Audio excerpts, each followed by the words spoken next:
Eh bien bonjour, bonsoir, j'espère que vous allez bien, c'est Flo, et aujourd'hui on se retrouve pour parler du chapitre 389 de My Hero Academia. Dans cette vidéo, comme la précédente, nous allons lire le chapitre, faire une review rapide, voir ce qu'il y a à dire tout simplement et peut-être théoriser sur la suite. Du coup, avant que la vidéo ne commence, je vous le rappelle, si vous voulez me soutenir sur nos prochaines vidéos, n'oubliez pas de vous abonner à la chaîne. Ici on vise les 800 abonnés, on y est presque, et même les 1000 tant qu'on y est. Du coup c'est parti. Comme on va le voir, ce chapitre, il va démarrer par une illustration faite par Horikoshi spécialement pour le chapitre. Donc nous voyons une illustration de Ochako et de Toga, donc qui montre en quelque sorte leur affrontement, avec un texte du coup qui dit la conclusion de leur discours sur l'amour, très bien.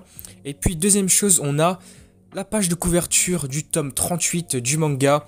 Du coup je vous l'affiche, voilà, on a Himiko Toga utilisant son alter avec plein de couleurs, du coup c'est assez stylé. Maintenant passons concrètement au chapitre. Celui-ci démarre là où on s'était arrêté au chapitre précédent, soit au moment où on voit la famille Todoroki débarquer pour essayer de sauver Dabi. Donc on y voit là l'explosion approche, chapitre 389, secours et prière. On voit la grosse sphère de chaleur de Toya, on va dire plutôt Toya que Dabi.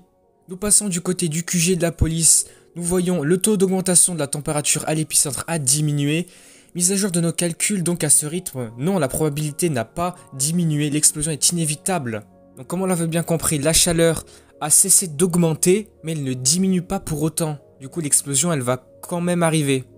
Du côté de cette sphère de chaleur, nous voyons la famille Todoroki, donc la mère, le frère et la sœur, donc Rei, Fuyumi et Natsuo, utilisant leur glace pour essayer de faire baisser la température. On voit qu'ils sont en train de galérer quand même, ils ont pas mal de brûlures.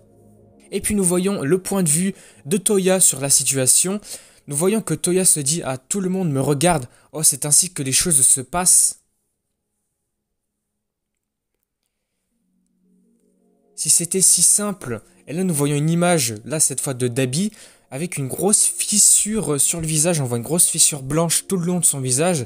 Qu'est-ce que ça représente? Est-ce que ça voudrait dire que s'il survit, ça serait une grosse cicatrice en plus sur son visage, même si actuellement son visage il est complètement brûlé, je sais pas comment il est encore en vie, mais imaginons qu'il aurait encore un visage, il aurait une grosse cicatrice comme ça. Du coup ici dans la vidéo des spoilers je m'étais un petit peu trompé là-dessus, en fait Dabi dit ça parce que tout le monde ne le regardait plus, il a enfin de l'attention en fait.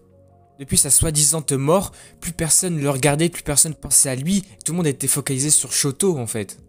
Nous voyons ensuite qu'aux alentours de la sphère de chaleur, nous avons les clones de Twice, donc avec Toga. Nous voyons Tiger des Pussycats qui dit « Retirez-vous, reculez ou vous serez pris au piège par la chaleur ». Nous voyons également Ochako qui continue de se battre contre Toga sous sa forme de Twice avec son alter. Nous revenons sur Toya, du coup il va dire « Il aurait fallu le faire beaucoup plus tôt, peut-être que les choses auraient pu changer, imaginons ». Parce que là c'est vrai que maintenant c'est beaucoup trop tard, hein. Cette fois-ci, nous passons du côté des civils qui sont aux alentours. Nous voyons des héros dire « Faites vite, bougez-vous ». Nous voyons Tetsu dire à Kendo « Vas-y, il faut courir ». On voit qu'il se précipite pour s'enfuir. On voit les civils, donc n'ayez crainte, tout va bien se passer. Nous voyons également les enfants de l'école Kazegaki regarder le combat, je crois, la sphère de chaleur sur leur tablette. Nous allons passer d'un autre point de vue, nous voyons la journaliste survolant la scène, l'environnement tout simplement dans son hélicoptère. On voit qu'ils sont en train de filmer la scène. Et en voyant tout ça, on voit que la journaliste elle va se rappeler des mots d'Endeavor à la conférence.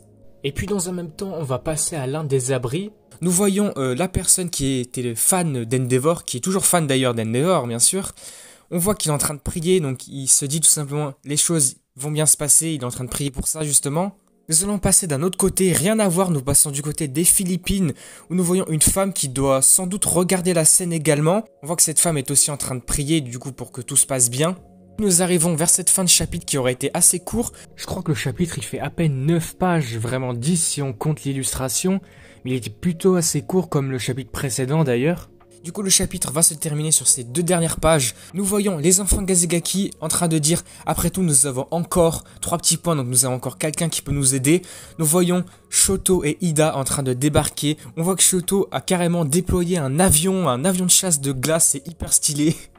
Et puis sur la dernière page, nous voyons les enfants Kazegaki dire « Nous avons 5 zizi », ouais c'était son surnom à Shoto. Du coup voilà, nous voyons Shoto débarquer utilisant son phosphore, du coup sa technique liant la glace et les flammes. Nous voyons qu'un regard déterminé, on voit qu'il est prêt à se battre de nouveau. Du coup voilà, le chapitre se termine ainsi. En tout cas là c'est pas marqué qu'il y a de pause la semaine prochaine, j'espère qu'il n'y a pas de pause. Mais à mon avis, s'il y a un chapitre la semaine prochaine, Horikoshi, comme il a l'habitude de le faire, il va passer sur quelque chose d'autre. C'est sûr, là, on arrive au point culminant de l'histoire des Todoroki. Il va passer sur autre chose pour nous mettre le suspense, c'est sûr. Alors après, s'il change de point de vue, à quoi on peut s'attendre? Est-ce qu'il va revenir du côté de All Might, All for One, plutôt du côté de Deku, Shigaraki? Est-ce qu'il pourrait revenir enfin peut-être sur Bakugo, je ne sais pas? Ou finalement, si Horikoshi décide de rester du côté des Todoroki pour compléter, terminer cette histoire des Todoroki? Du coup voilà, il y a beaucoup de choses auxquelles on peut s'attendre. Du coup, n'hésitez pas à me dire tout ça dans les commentaires, ce que vous en pensez, vos théories, vos prédictions. Du coup, on s'arrête ici pour cette vidéo. Si elle vous a plu, n'hésitez pas à liker, à commenter, à partager.